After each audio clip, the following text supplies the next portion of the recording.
ગીર સોમનાથ જિલ્લાના વડા મથક વેરાવળમાં પોલીસે 7 વ્યાજખોરો પર તબાહી બોલાવી અટકાયત કરી છે. પોલીસના જણાવ્યા અનુસાર વેરાવળમાં રજનીકાંત બાબુભાઈ માવતિયાએ પોલીસ સમક્ષ ફરિયાદ નોંધાવી હતી કે તેમને વેરાવળ શહેરમાં રહેતા 11 વ્યાજખોરો કન્નડગત કરી રહ્યા છે, ધમકીઓ આપી રહ્યા છે, જેને લઈ પોલીસે આ સમગ્ર મામલે 7 વ્યાજખોરોની ધરપકડ કરી પૂછપરછ હાથ ધરતા વ્યાજખોરોમાં ફફડાટ ફેલાયો છે. ત્યારે પોલીસના જણાવ્યા અનુસાર ફરિયાદી રજનીકાંતભાઈ જે વેરાવળ શહેરમાં રહે છે અને તેમણે વર્ષ 2019માં દુકાન અને વર્ષ 2021માં મકાન ખરીદ્યું હતું, જેને કારણે તેમની રૂપિયાની જરૂરિયાત પડતા અલગ અલગ સમયે કુલ 11 વ્યાજખોરો પાસેથી 80 લાખથી રૂપિયા લીધા હતા, જેનું વ્યાજ અને મુદ્દત આશરે 90 લાખથી વધારે ભરપાઈ કરી દીધું હોવા છતાં વ્યાજખોરો તેમની પાસે પઠાણી ઉઘરાણી કરતા અને તેમના ચેક પણ વ્યાજખોરો પાસે હતા, જેને લઈ વ્યાજખોરો ધમકી આપતા હતા. ત્યારે આખરે ફરિયાદી વ્યાજખોરોના ત્રાસથી કંટાળી વેરાવળ પોલીસમાં ફરિયાદ નોંધાવતા પોલીસે વ્યાજખોરો સામે કાર્યવાહી હાથ ધરી છે, જેમાં વેરાવળ સિટી પોલીસ દ્વારા 7 વ્યાજખોરોની ધરપકડ કરી લેવામાં આવી છે. જો કે હજુ 4 જેટલા વ્યાજખોરોને ઝડપી પાડવા પોલીસ કવાયત કરી છે. તો વેરાવળ શહેર હોય કે ગીર પંથકમાં વ્યાજખોરોના ત્રાસના કારણે ભૂતકાળમાં અનેક ફરિયાદો ઉઠી હતી. જો કે વેરાવળ પોલીસની આ કાર્યવાહીથી જિલ્લાભરના વ્યાજખોરો ફફડી ઉઠ્યા છે. વેરાવળમાં વ્યાજખોરો સામે પોલીસે તબાહી બોલાવી છે. 11 જેટલા વ્યાજખોરો સામે ગુનો દાખલ થયો છે. શું આખી વિગત, કેટલા આરોપી ઝડપાયા? વિગત એવું છે કે સરકારશ્રી તરફથી તેમજ અમારા ડીજીપી સાહેબ તરફથી અવારનવાર સૂચનાઓ આવે છે કે વ્યાજખોરો વિરુદ્ધમાં સખતમાં સખત કાર્યવાહી કરવી અને લોકોનું જે શોષણ કરતા હોય છે અટકાવવું. એ બાબતે વેરાવળ પોલીસ દ્વારા, જિલ્લા પોલીસ દ્વારા પણ વારંવાર પ્રચાર પણ કરેલો છે. તેને ધ્યાનમાં રાખીને આ કામના જે ફરિયાદી છે રજનીકાંતભાઈ બાબુભાઈ માવદિયા વેરાવળના છે, એમણે 2019માં દુકાન ખરીદેલી અને પછી મકાન પણ લીધેલું 2021માં.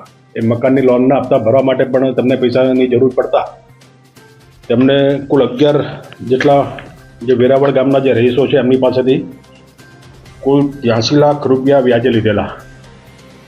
એની સામે તેમણે આ જે લોકો પાસેથી વ્યાજે લીધા હતા પૈસા, એમને 96,85,000 રૂપિયા ચૂકવી આપેલા છે. મુદ્દલ ઉપરાંત વ્યાજ સાથે ચૂકવી આપેલા છે.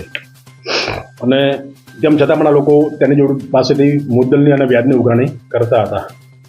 એ પેટે એમને સિક્યુરિટી પેટે એમને જે આરોપીઓ છે એમણે ફરિયાદી પાસેથી ચેક પણ લખાવી લીધેલા હતા સિક્યુરિટી પેટે.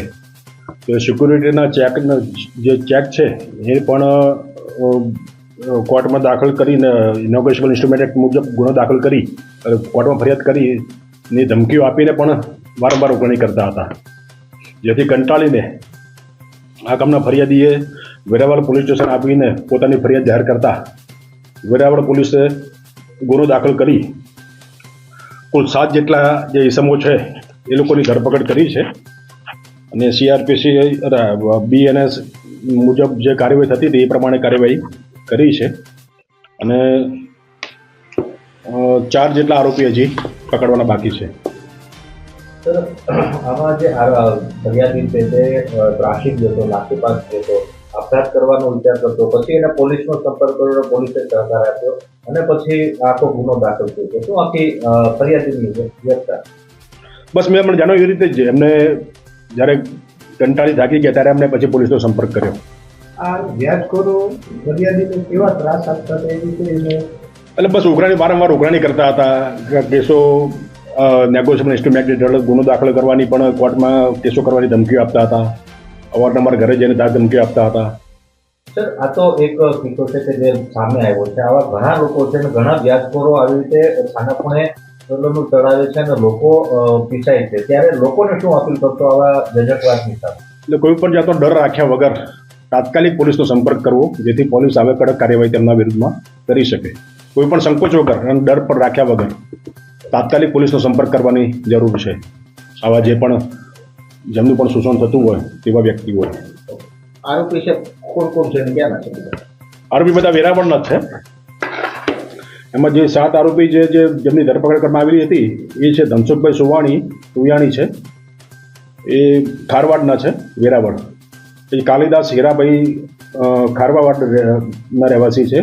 પછી કિશનભાઈ વણિક છે, અરવિંદભાઈ લાખાભાઈ કોળી છે, રમેશભાઈ જેઠાભાઈ વાંદરવાલા છે, જીતેન્દ્રભાઈ કાળાભાઈ ગોહિલ છે અને સુરેશભાઈ દામોદરભાઈ માવદિયા છે.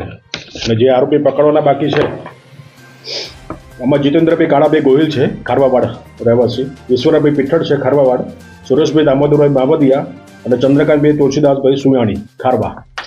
દીપક જોશી સાથે સીન 24 ન્યૂઝ ગીર સોમનાથ.